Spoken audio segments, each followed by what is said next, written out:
Assalamualaikum warahmatullahi wabarakatuh. Alhamdulillah rabbil alamin. Wabihi nasta'inu ala umuri dunya wad din. Wassalatu wassalamu ala rasulihil amin sayyidina wa habibina Muhammad wa ala alihi wa sahabatihil kirami ajma'in, thumma amma ba'd. Qala ta'ala fi kitabihil jalil, أعوذ بالله من الشيطان الرجيم. شهر رمضان الذي أنزل فيه القرآن هدى للناس وبينات من الهدى والفرقان. Di akhir-akhir bulan Ramadan ini, khususnya di 10 malam terakhir, tentu terlalu banyak hal yang perlu kita kejar. 20 hari telah berlalu tanpa kita rasakan, dan kita telah berada di sepertiga akhir dari bulan Ramadan. Ada sebuah pepatah bahasa Arab mengatakan, "Dhahabal madhi wal mustaqbalu dhahabu." Yang telah lalu telah lewat, telah selesai. Dan yang akan datang itu adalah az-zahab. Az-zahab itu artinya emas. Pepatah ini sungguhnya mengingatkan kita semua bahwa yang lalu telah berlalu, tentu kita punya harap.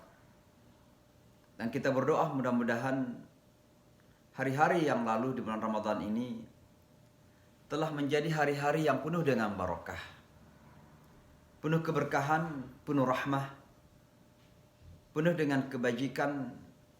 Dan mudah-mudahan telah kita dedikasikan semua hari-hari itu untuk pengabdian kita kepada Allah Subhanahu wa Ta'ala. Tapi hari-hari yang akan datang ini adalah merupakan zahab atau emas. Mungkin dalam bahasa yang lain adalah golden. Dalam hal ini adalah golden opportunity, kesempatan emas untuk kita mengejar pahala yang lebih besar.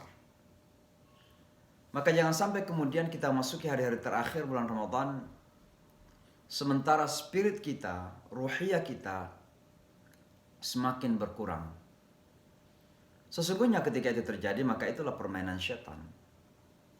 Terkadang di awal-awal bulan Ramadan, semangat ubudiyah kita begitu tinggi. Semangat kita untuk menjalani bulan Ramadan begitu sangat tinggi. Tapi begitu hari-hari berlalu, semangat itu juga beriring menurun. Hingga bahkan ketika berada pada puncak-puncak Ramadan, di akhir Ramadan itu, semangat kita menjadi mengecil dan sirna. Itulah permainan syaitan. Karena jika itu terjadi, berarti kita telah mengalami kegagalan total. Dalam arti bahwa keistiqamahan kita telah gagal. Maka mudah-mudahan kita masuki hari-hari terakhir ini, justru semangat ubudiyah kita semakin meningkat. Semakin pendekatan kita, semangat pendekatan kita membaca Al-Quran, menghayati Al-Quran, memahaminya. Tentunya khususnya Al-Quran. Karena di salah satu malam terakhir inilah, khususnya di malam-malam ganjil, Allah telah menurunkan Al-Quran di sebuah malam yang disebut Lailatul Qadar. Sebuah malam yang penuh keberkahan. Inna anzalnahu fi lailatin mubarakah. Bahwa Al-Quran diturunkan di sebuah malam yang penuh keberkahan. Dan malam itu disebut Lailatul Qadar. Inna anzalnahu fi Lailatul Qadar. Saya tidak bermaksud membahas tentang Lailatul Qadar kali ini. Tapi saya ingin sedikit membahas tentang Al-Quran sebagai sesuatu yang sangat dahsyat dalam kehidupan kita. Kedahsyatan Al-Quran ini tentunya dikenal dengan istilah Al-Mu'jizah. Kemu'jizatan Al-Quran. Dan kerap kali ketika kita berbicara tentang kemu'jizatan Al-Quran, yang pertama kali sampai ke benak kita adalah Al-I'jazul ilmi fil Quran. Kemu'jizatan ilmu dalam Al-Quran. Tentu ini sangat relevan dengan kehidupan kita, karena memang kita berada dalam era keilmuan. Scientific era. di mana segala sesuatu seolah-olah harus didasarkan kepada dasar-dasar keilmuan modern. Maka tentunya Al-Quran juga tidak ketinggalan zaman mengenai itu. Maka alhamdulillah Al-Quran telah datang dan menantang para ahli untuk membuktikan, membuat semacam justifikasi dari eksplorasi keilmuan yang mereka telah miliki.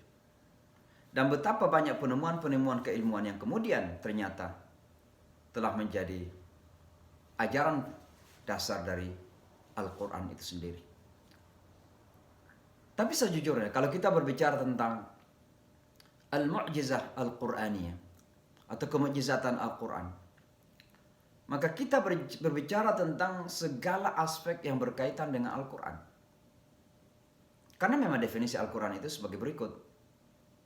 Mungkin semua kita tahu bahwa dalam bahasa Arabnya definisi Al-Quran itu adalah kalamullah al-mu'jiz al-munazzal ala Muhammad al-muta'abbad bitilawatih. Kalau kita melihat definisi singkat ini sederhana sekali. Ada 4 pokok poin tentang Al-Quran ini. Yang pertama adalah bahwa Al-Quran ini adalah kalamullahil mu'jiz. Adalah kalamnya Allah yang mu'jizat. Tentu yang pertama adalah kalamullah. Maka segala sesuatu yang tidak masuk dalam kalamullah, termasuk kata-kata Nabi Muhammad SAW, tidak bisa dikategorikan sebagai Al-Quran. Maka hadis-hadis kita pisahkan dari Al-Quran. Dan kita harus yakin betul bahwa Nabi Muhammad SAW tidak ada ikut campur dalam kata-kata yang ada dalam Al-Quran. Tapi karena murni kalamullah. Yang kedua tentunya adalah al-mu'jiz. Nah, kemukjizatan Al-Quran ini mencakup segalanya. Dari segi bahasanya, tatanan bahasanya, pilihan katanya, struktur kalimat, makna-makna yang terkandung pada setiap kata. Maka segala sesuatu yang berkaitan dengan bahasa Al-Quran adalah mukjizat. Kemukjizatan Al-Quran dalam hal bahasa ini merupakan pembuktian awal ketika ada resistensi di Mekah. Karena orang-orang Mekah ketika itu begitu sangat bangga dengan kemampuan bahasa Arab yang dimilikinya. Mereka adalah orang-orang yang ahli dalam bahasa Arab pada waktu itu. Maka Al-Quran datang pertama kali untuk membuktikan diri bahwa secara bahasa pun Al-Quran adalah mu'jiz, adalah mu'jizat. Dan itu terbukti. Mereka ditantang oleh Al-Quran untuk mendatangkan sebuah kitab yang mirip dengan Al-Quran. Bimithli hadzal Quran, mereka tidak mampu. Al-Quran kemudian memberikan tawaran yang lebih kecil. Bi'ashri suwar, 10 surah saja seperti Al-Quran. Mereka pun tidak mampu. Al-Quran kemudian menurunkan dengan wa in kuntum fi raibin mimma nazzalna ala 'abdina fa'tu bi suratin min mithli wad'u syuhada'akum min dunillahi in kuntum shadiqin. Kalau kamu ragu dengan Al-Quran ini yang kami turunkan kepada hambaku Muhammad sallallahu alaihi wasallam, maka datangkan satu ayat saja. Bahkan mungkin yang terpendek seperti Al-Kautsar. Dan datangkan semua saksi-saksi kamu itu. Yang ahli sains, yang ahli sastra, yang ahli ekonomi, yang ahli politik, ahli hukum, datangkan semuanya. Untuk kamu saling membantu menciptakan satu surah saja yang seperti Al-Quran. Mereka kamu tidak akan mampu. Itulah sebabnya. Maka Al-Quran kemudian secara bahasa pun begitu sangat mu'jiz. Mengalahkan segala-galanya dari bahasa manapun. Tentu kemukjizatan Al-Quran yang ketiga adalah kemukjizatan konten, isinya. Bahwa isi Al-Quran itu tidak pernah lapuk dengan perkembangan dan perubahan zaman. Isi Al-Quran di masa lalu sampai saat ini hingga hari kiamat nanti akan tetap relevan. Saya ingin memberikan contoh barangkali betapa dunia barat kali ini bangga dengan konsep-konsep universal yang disebut universal values atau nilai-nilai universal. Keadilan, social justice, kesetaraan gender, konsep ras, dan seterusnya. Apakah hal ini Al-Quran tertinggal? Ternyata jauh. Sebelum bangsa Barat mendeklarasikan misalnya deklarasi Universal Human Rights atau hak-hak asasi manusia, Al-Quran telah berbicara. Ketika Barat berbicara tentang human dignity atau kemuliaan manusia, 15 abad lebih yang lalu Al-Quran sudah mengatakan walaqad karramna bani Adam. Ketika manusia berbicara tentang kesetaraan ras, etnik, bahwa rasisme adalah musuh kita bersama, Al-Quran sudah mengatakan inna akramakum indallahi atqakum. Ketika dunia berbicara tentang diversity, Al-Quran sudah berbicara walau sya'allahu laja'alakum ummatan wahidah. Kalau Allah berkehendak, Allah menjadikan kamu satu umat, tidak dalam keragaman. Ketika manusia berbicara tentang kesetaraan gender, Al-Quran sudah mengatakan hunna libasul lakum wa antum libasul lahun. Ketika Al-Quran berbicara tentang jaminan beragama atau religious freedom, Al-Quran mengatakan lakum dinukum waliyadin. Maka sesungguhnya kita mencari kandungan apa yang ada dalam Al-Quran itu akan tersedia. Konsep-konsep dari zaman dulu, zaman pertengahan atau abad pertengahan, hingga abad modern dan masa-masa akan datang akan selalu relevan dengan kandungan Al-Quran itu. Itulah kemujizatan isi Al-Quran. Tentu selain relevansinya, juga adalah kelengkapan atau kesempurnaan daripada isi Al-Quran itu. Tidak ada satu aspek dari kehidupan manusia pun kecuali Al-Quran is dealing with. Al-Quran datang untuk menjadi petunjuknya. Maka dunia akhirat, urusan dunia akhirat kita semuanya Al-Quran. Urusan politik kita, Al-Quran berbicara. Urusan ekonomi kita, ada ayat Al-Quran berbicara. Urusan sosial, urusan budaya, urusan hubungan antar manusia, bahkan hubungan keluarga, suami istri, warisan, apa saja ada dalam Al-Quran ini. Maka Al-Quran begitu sempurna dari segi konten dan isi. Ini semua merupakan mukjizat yang sangat luar biasa. Mengalahkan sebuah buku apapun yang terkadang berjilid-jilid tapi tidak bisa menangkal atau memasukkan semua isu-isu dalam kehidupan manusia itu. Tentu mukjizat yang terakhir daripada Al-Quran ini adalah mukjizat yang saya istilahkan spiritual miracle atau kemukjizatan spiritualitas Al-Quran. Kemukjizatan ruhiyah Al-Quran. Artinya apa? Bahwa Al-Quran itu begitu memiliki kekuatan batin, kekuatan ruhiyah yang sangat luar biasa. Dan mampu mempengaruhi kehidupan manusia. Kita ingat Umar radhiyallahu anhu, bagaimana jahilnya Umar sebelum masuk dalam agama ini.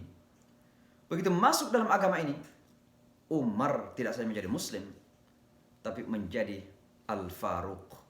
Menjadi pembeda mana yang hak dan mana yang batil. Kekuatan batin Umar yang dipengaruhi Al-Quran itu menjadikan ketika Umar berjalan di lorong-lorong, maka setan-setan pun pasti akan minggir. Itulah kekuatan ruhiyah Al-Quran. Bahwa Al-Quran bisa mempengaruhi kejiwaan manusia, bahkan terkadang non-Muslim sekalipun. Saya selalu menceritakan di mana-mana bagaimana ketika terjadi 9/11, beberapa hari setelah itu saya diminta membaca Al-Quran di Yankee Stadium. Lalu saya kemudian membaca Al-Quran. 3 bulan kemudian ada seorang wanita yang menelpon saya dengan salam yang masih terngiang di telinga saya. Assalamualaikum. Saya katakan waalaikumsalam. Beliau mengatakan ini ke Syamsial. Saya katakan iya. Beliau mengatakan saya mencari Anda ini sudah 3 bulan berturut-turut. Loh kenapa, saya bilang? Dia katakan waktu Anda membaca di Yankee Stadium ketika itu, saya adalah seorang Kristen bernama Cynthia Rowland. Dan ketika Anda membaca Al-Quran itu saya menonton CNN. Tanpa beliau ketahui penyebabnya, tanpa beliau rasakan, beliau meneteskan air mata. Singkat cerita beliau masuk Islam gara-gara mendengarkan bacaan Al-Quran itu. Maka betapa dahsyatnya kekuatan ruhiyah Al-Quran itu. Kalau kita baca dengan jiwa kita, kalau kita baca dengan hati kita, dengan batin kita, maka pasti akan mengasah dan mengasuh hati kita.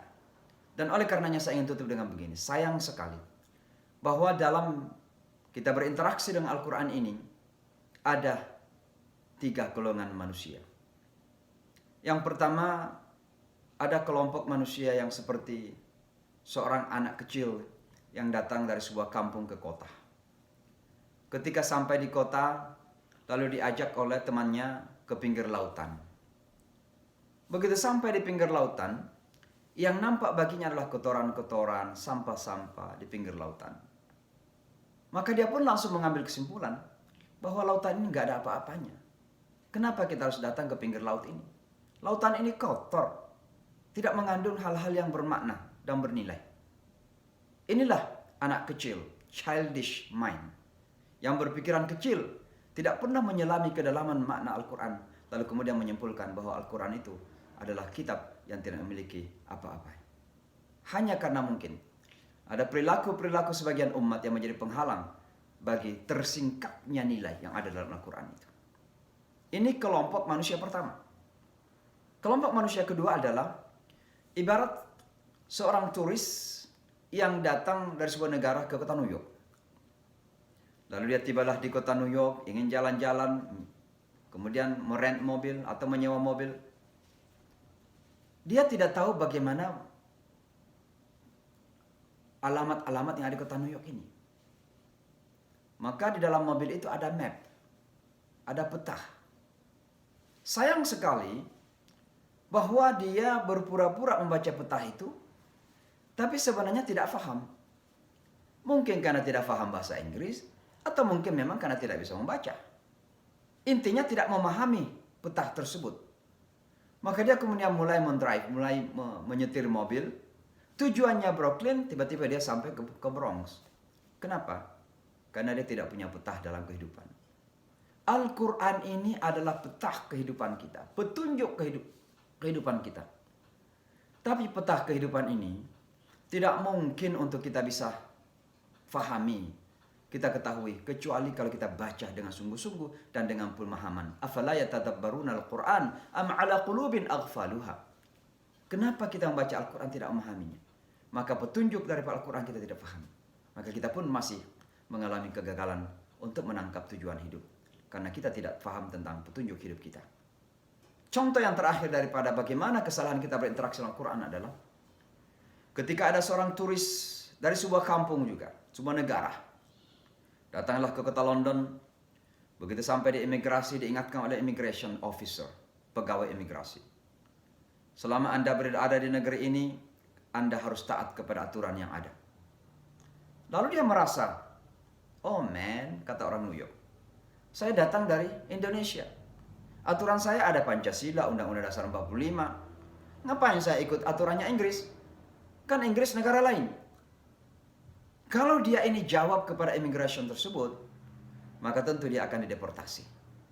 Pasti immigration officer akan mengatakan, ayo silahkan kembali ke negara Anda, karena di negara Anda harus ikut kepada aturan Anda, sementara di negara kami seharusnya Anda ikut kepada aturan negara kami. Poin apa di sini saya ingin sampaikan Bapak dan Ibu sekalian, teman-teman, saudara-saudara, adalah bahwa Al-Quran itu adalah aturannya Allah Subhanahu wa Ta'ala. Dan seluruh inci, setiap sudut pada bumi ini adalah bahagian dari negaranya Allah Subhanahu wa Ta'ala. Bumi tanpa kecuali adalah negaranya Allah. Dan konstitusi dari negara Allah ini adalah Al-Quranul Karim. Tentu kita tidak pahami secara literal. Tapi yang saya maksud adalah bahwa ketika dalam sebuah negara ada konstitusi yang baik, ada konstitusi yang layak, ada konstitusi yang tidak bertentangan dengan Al-Quran dan hadis Rasulullah SAW, maka itulah konstitusi Allah Subhanahu wa Ta'ala. Kita misalnya di Indonesia Pancasila, maka di mana yang bertentangan dengan Al-Quran? Bagi kita umat Islam membaca Pancasila, ketuhanan yang Maha Esa, Qul huwallahu ahad, kemanusiaan yang adil dan beradab. Kita berbicara tentang akhlakul karimah dan social justice, al-adl dalam Islam. Kalau kita berbicara tentang persatuan Indonesia, maka hubbul watan minal iman, bahwa kebersamaan adalah sesuatu yang dianjurkan dalam agama kita. Maka Pancasila tentu menjadi penafsiran daripada Al-Quran itu sendiri. Maka sekali lagi, bagi mereka yang tidak mau mengikuti aturan Allah, mengikuti konstitusi Allah, maka keluar dari bumi Allah. Artinya apa? Jangan hidup. Karena selama Anda hidup, maka Anda berarti berada dalam bumi Allah yang seharusnya Al-Quran menjadi konstitusi Allah Subhanahu wa Ta'ala. Saya kira demikian. Mudah-mudahan ada manfaatnya di akhir-akhir bulan Ramadan ini kita membaca Al-Quran lebih banyak lagi, menghayati, memahami, merasakan, dan mudah-mudahan Allah ridha dengan kita. Wassalamualaikum warahmatullahi wabarakatuh.